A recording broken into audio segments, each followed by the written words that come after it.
أنا مش بس باكل قشر اليوستفندي، أنا في الأكلة دي بازوّد قشر اليوستفندي جدًا، لإن بيخلّي طعمها تحفة، وكمان بدل ما هي بتعمل حرقة للمعدة بيخلّيني كإني واخدة كده حاجة تحسّن الهضم، ويفضل طعم البرتقان في بُقّي. هنقول بسم الله وهنجيب حبّة من الطماطم وهنقطّعها كده، وكمان حبّة من الخيار، وكمان فلفل رومي أو حامي، أنا حاطة من الاتنين، تمام، وهنجيب معلقتين كبار من الطحينة،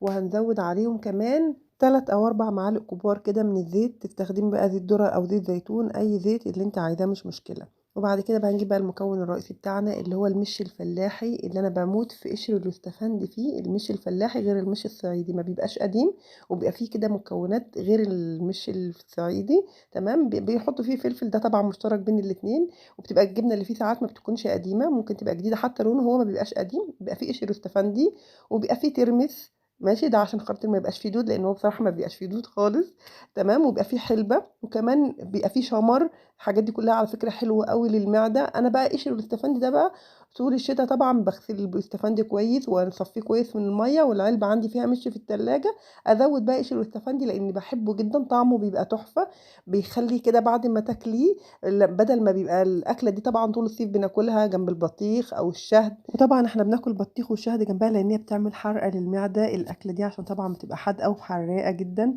وعايزة أقول لِك إن بعد ما هتضيفي قشر الاستفندي أو هتاكلي معاها قشر الاستفندي، هيبقى كإنِّك واخدة حاجة كده تحسّن الهضم، وهيفضل طعم برتقان كده في بُقِّك وقت طويل، بجد تحفة. طبعًا هنقلِّب المِش كده والجبنة نهرسها كويس أوي مع الخضار بتاعنا، وفي الآخر هنرُش رشة شبت على الوش، ودوقي بقى وقولي لي رأيِك على الحلاوة والجمال. ما تقولي لي بقى قشر واستفندي إزاي، لأ جرّبي الأول ودوقي، وبالهنا يا حلا وأبعد الله عنكم البلا والغلا.